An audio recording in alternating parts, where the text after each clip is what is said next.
ఎప్పుడైనా గుర్తుపెట్టుకొని ఈ పాయింట్ రాసుకొని, మీరు ఎప్పుడైనా సరే డిస్టర్బ్ అవుతున్నాను, శోధించబడుతున్నాను, అది ఐహిక విచారాల వల్ల కావచ్చు, అంటే శరీర సంబంధమైన విషయాలు కావచ్చు, లేకపోతే నీ జీవన సంబంధమైన విషయాలు కావచ్చు, లేకపోతే నీ హెల్త్ ఇష్యూస్ కావచ్చు, లేకపోతే నీ ఫ్యామిలీలో అల్లర్లు కావచ్చు. కొన్ని కుటుంబాల్లో పాపం మంచోళ్ళే, అందరూ మంచోళ్ళే, కానీ తరచు గొడవలు గొడవలు గొడవలు గొడవలు గొడవలు, ప్రశాంతత ఉంటుంది ఇళ్లలో. కొంతమంది అలా ఇబ్బంది పడుతూ ఉంటారు. ఏమనుకుంటారో తెలుసా? ఈ గొడవలకు మూలం ఏమనుకుంటారు? మా ఆయన బుద్ధి మంచిది కాదు అనుకుంటుంది భార్య. నా భార్య పనికి మాలింది కాబట్టి గొడవలు అనుకుంటాడు భర్త. విచిత్రం ఏంటంటే ఇద్దరు మంచోళ్లే, కానీ మధ్యలో వాడు చేరాడు సైతాన్. దురాత్మలు చేరినాయి, కయ్యాలు పెట్టేదయ్యి. అన్ని పనులు ఒకే ఆత్మ చేయదండి. మనుషులలో లైంగికేచ్ఛలను రెచ్చగొట్టే దయ్యం ఒకటి ఉంటుంది,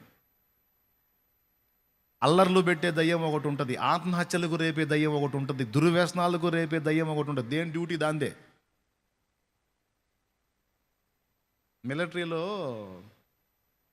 నౌకాదళం, నేవీ, విమానదళం, ఎయిర్ ఫోర్సు, అలా రకరకాల దళాలు ఉంటాయిగా, ఎవరి డ్యూటీ వాళ్ళదే. అట్లాగే వీడి దయ్యాలను కూడా విభజించాడు అన్నమాట. అన్ని దయ్యాలు ఒకే పని చేయవు, ఒక్కో దానికి ఒక్కో డ్యూటీ. కొన్ని దయ్యాలు మనుషుల్లో దుర్వ్యసనాలను రెచ్చగొడతాయి, కొన్ని మనుషుల్లో లైంగికేచ్ఛలను రెచ్చగొడతాయి, కొన్ని దయ్యాలు విపరీతమైన కోపాన్ని రెచ్చగొడతాయి. ఆ కోపం వచ్చినప్పుడు ఎంత పనైనా చేస్తారు వాళ్ళు. నియంత్రణ ఉండదు కోపంలో. తర్వాత చాలా బాధపడతారు. కోపం వచ్చింది, ఇంట్లో విలువైన సామాన్లన్నీ పగలగొడతాడు. మళ్ళీ అవన్నీ కొనాలంటే మళ్ళీ అప్పులు చేయాలి వాడు. మళ్ళీ ముసుగేసుకొని కూర్చుంటాడు, ఆ ముక్కలు అయిపోయినాయని ముందు పెట్టుకొని. అంటే కోపంలో నియంత్రణ కోల్పోయిన పరిస్థితి. కొంతమందికి తరచు ఆత్మహత్యల ప్రేరేపణ.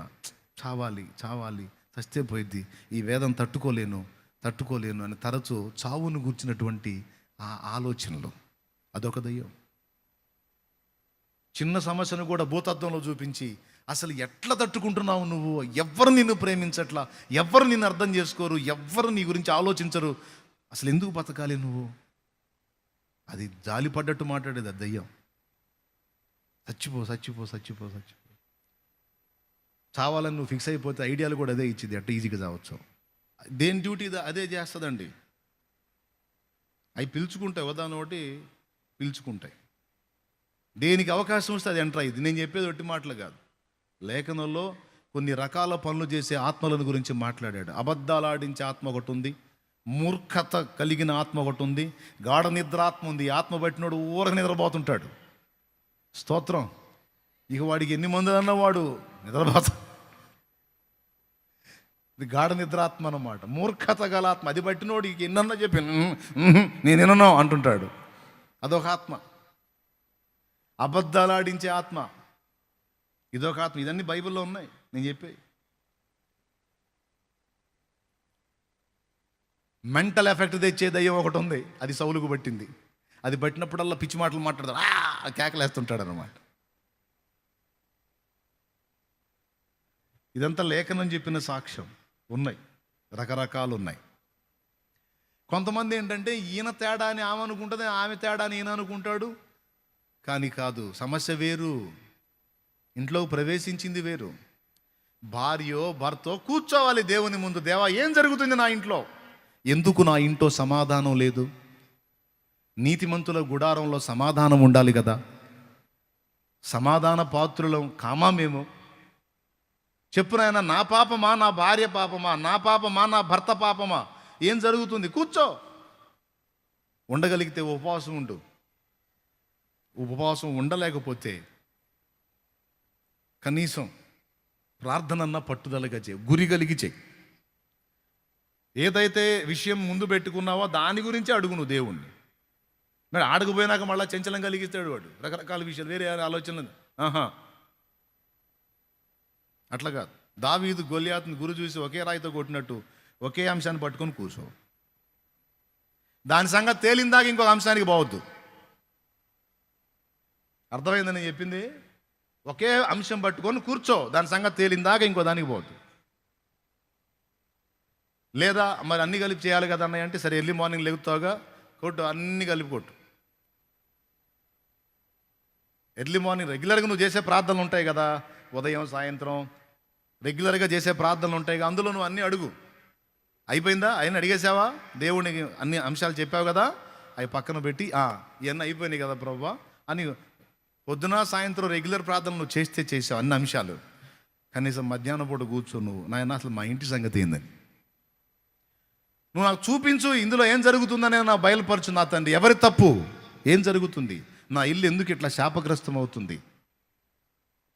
మా బుద్ధిహీనత, లేకపోతే ఏదన్నా తాంత్రిక విద్య జరిగిందా, మాంత్రిక ప్రయోగం ఏమైనా జరిగిందా, డెవిల్ ఎఫెక్ట్ ఏమైనా పనిచేస్తుందా?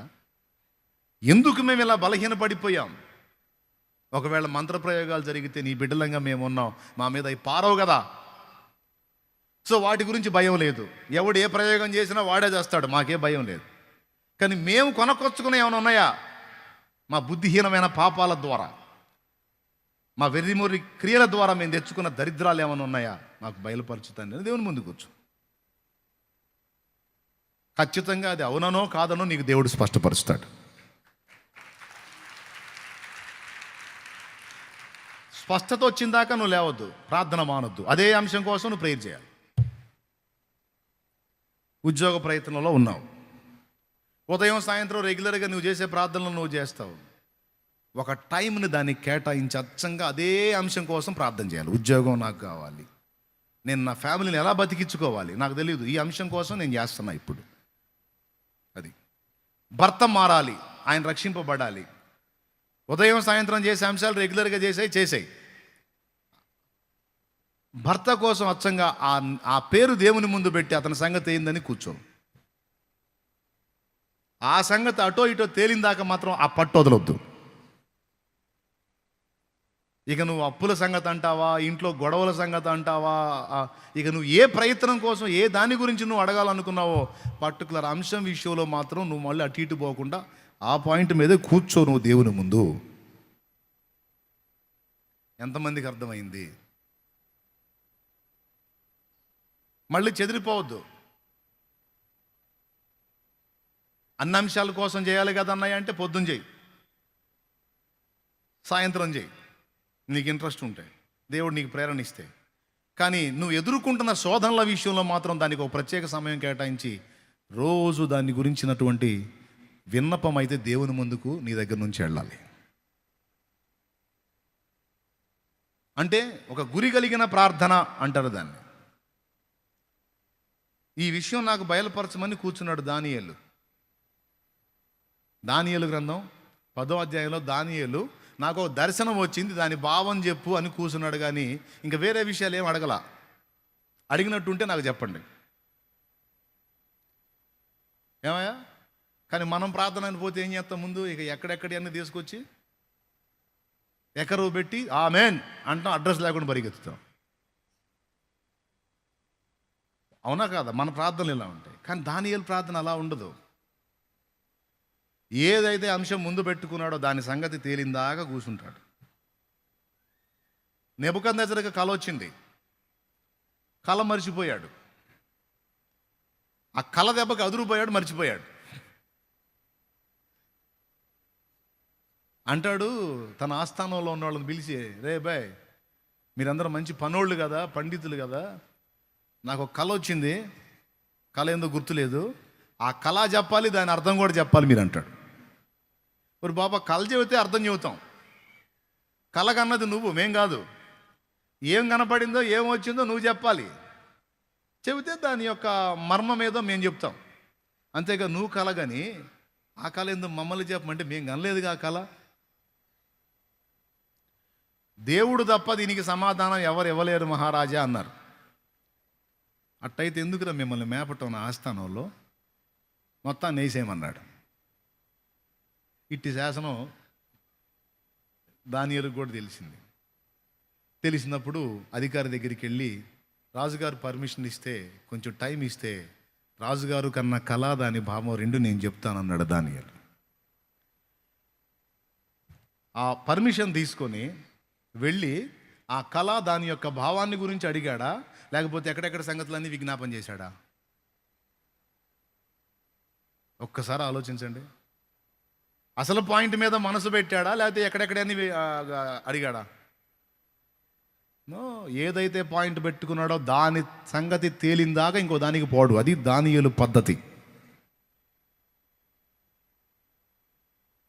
యేసయ్య ప్రార్థించినా అంతే, భక్తులు ఎవరు ప్రార్థించినా అంతే. ఇది మనకు తెలియదు. ప్రార్థన అని మోకాళ్ళు వేస్తే ఇక ఎక్కడెక్కడ మనకు గుర్తున్నాయి అన్నీ తీసుకొచ్చి అడిగేదని ఆ కుప్ప ముందు పోసేది ఆయన ముందు. ఏ సునాములు అడుగుతున్నాం తండ్రి, ఇది తెయ్యి, లేకపోతే లేదు, ఏ సునాములు ఆమెన్ హో అని లేచిపోతారు. ప్రార్థన అనగానే ఎక్కడెక్కడ అన్ని తీసుకొచ్చి ఒక కుప్ప పోయాలనేదే మనకు తెలిసింది. కానీ ఒక అంశం కోసం పర్టికులర్గా దానికోసమే కూర్చోవాలన్న విషయం తెలియదు. కానీ దానియేలు చూడండి, అట్లా కూర్చున్నాడు ప్రతి విషయాన్ని గురించి. అలాగ భక్తుల్ని మీరు పరిశీలించండి బైబిల్లో. ఇప్పుడు ఎస్తేరమ్మ ఉంది. ఎస్తేరమ్మ రాజుతో నీవు మాట్లాడమని ప్రార్థన చేసి ఉంటుందా? ఇంకేమేం చేసి ఉంటుంది? నేను వెళ్తున్నాను, నేను వెళ్ళి రాజు ముందు నిలబడ్డప్పుడు రాజు తన దండమును నా వైపుకి చూపి నన్ను బ్రతకనియాలి, హామానుగాడి దినం చేయాలి. దేవునికి స్తోత్రం. రాజు నన్ను బ్రతకనియాలి, హామానుగాడికి పిండం పెట్టాలి. సో నాకు సహాయం చేయి ప్రభా అని 3 రోజులు ఫాస్టింగ్ ఉండి గోజాడి. అదే పాయింట్ బైబిల్లో మీరు పరిశీలించండి. ఒక విషయాన్ని వారు ముందు పెట్టుకొని దానికోసం ప్రత్యేకంగా, సార్వత్రికంగా అన్ని అంశాల కోసం చేసే ప్రార్థన సమయం అది వేరు. అది చెయ్యి. ఆ విజ్ఞాపనకు ఆ విజ్ఞాపన వెళ్ళాలి, అది ఆగకూడదు. అన్నీ కలిపి చేస్తాంగా. రాజుల కొరకు, అధికారుల కొరకు, దేశం కొరకు, నశించిపోతున్న ఆత్మల కొరకు, సంఘాల కొరకు, సేవకుల కొరకు, వారి సాక్ష్యాల కొరకు, కుటుంబాల కొరకు, శాలెమన్న కోసం ఇవన్నీ చేస్తారుగా. వాటిని ఆపొద్దు, మళ్ళీ అది కంటిన్యూ అవ్వాలా. తర్వాత నువ్వు ఏ విషయాలలో ఇబ్బంది ఎదుర్కొంటున్నావో, లేకపోతే నీకు సంబంధించిన వారు వేటిని ఎదుర్కొంటున్నారో, ఒక రోగికి స్వస్థత కూడా దేవుడిస్తాడు. ఉదాహరణకి మీ ఇంటి పక్కన ఎవరో ఒక ఆయన పేషెంట్ అయి ఉన్నాడు, ఇబ్బందిగా ఉన్నాడు. నేను చెబుతున్నా, పట్టుదల బట్టి కూర్చో. అదే నేమ్తో ఆ పర్సన్ విషయంలో నువ్వు సమాధానం ఈ ప్రభువాన్ని కూర్చో. నువ్వు దేవుని గోజాడు. అదే పాయింట్ పెట్టుకొని అది అటో ఇటో తేలిందా గోజాడు. ఖచ్చితంగా ఏదో ఒక రిజల్ట్ దేవుడు ఇస్తాడు నీకు.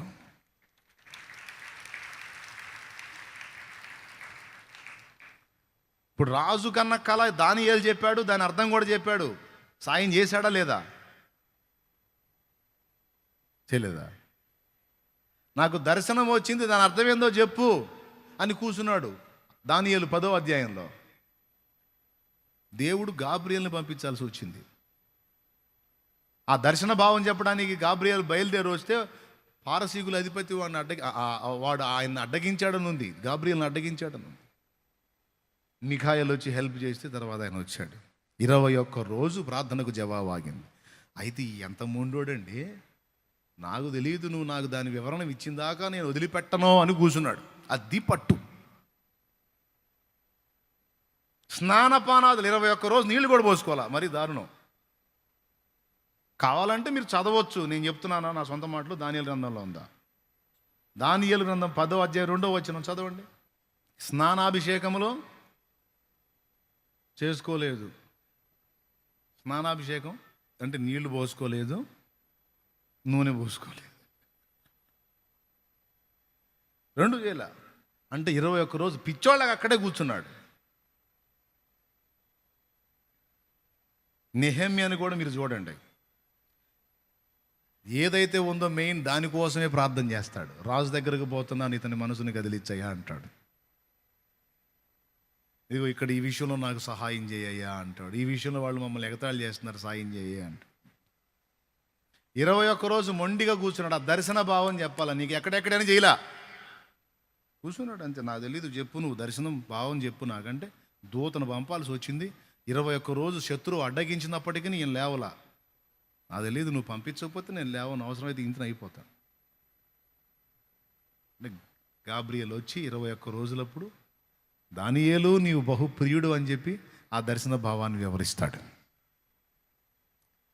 ప్రియులారా, ఎందుకు ఈ మాట మీకు ఇంతగా నొక్కి చెబుతున్నానంటే తెల్లవారేసరికి మర్చిపోతారని అనే జీవితంలో మర్చిపోకూడదని. దేవునికి స్తోత్రం కలుగును గాక. దయచేసి మీరు చదువుకున్న వాళ్ళైతే పెన్ను నోట్స్ మీకు అందుబాటులో ఉంటే రాసుకోండి ప్లీజ్, గుర్తు రాసుకోండి.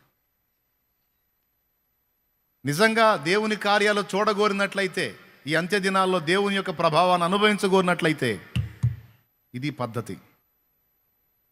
ఏ విషయమైనా సరే, నువ్వు సేవకుడివా అట్లయితే ఆ సంఘ సంబంధమైన విషయాల సంగతి ఏందో తేలిందాకా కూర్చోవాలి, పరిచర్య కోసం కూర్చోవాలి. ఏ ప్రయత్నం అయితే నువ్వు చేస్తున్నావు దాని సఫలతని నువ్వు పొందినట్లు అదే అంశం మీద కూర్చోవాలి. ఒక దాని మీద మనసు పెట్టి దాన్ని సాధించిన దాకా పట్టొదలొద్దు. కానీ చాలామందికి ఇది తెలియదు. ఇలా నేను పట్టుబట్టాలి, కూర్చోవాలి, దేవుని దర్శనం పొందాలి, దేవుని వాక్కు పొందాలి, దేవుని దగ్గర నుంచి జవాబు పొందాలి అనేది తెలియదు. నేను అలా కూర్చున్నప్పుడు దేవుడు నాకు స్పష్టపరిచి నా దోషములను పరిహరించుటయే గాక, నన్ను శోధించేటువంటి అపవిత్రాత్మలను వెళ్ళగొట్టుటయే గాక, దేవుని పని చేయడానికి అవసరమైన ఆధారమైనటువంటి వాక్య సత్యమును కూడా నాకు చేతబట్టించాడు. ఆయన పాదాల దగ్గర కాచుకొని కనిపెట్టుకొని గోజాడిన వారిని సిగ్గుపరిచే దేవుడు కాదు. కాబట్టి మీరు ఎదుర్కొంటున్న సమస్యలకు అసలు కారణం ఏదో తెలుసుకోండి.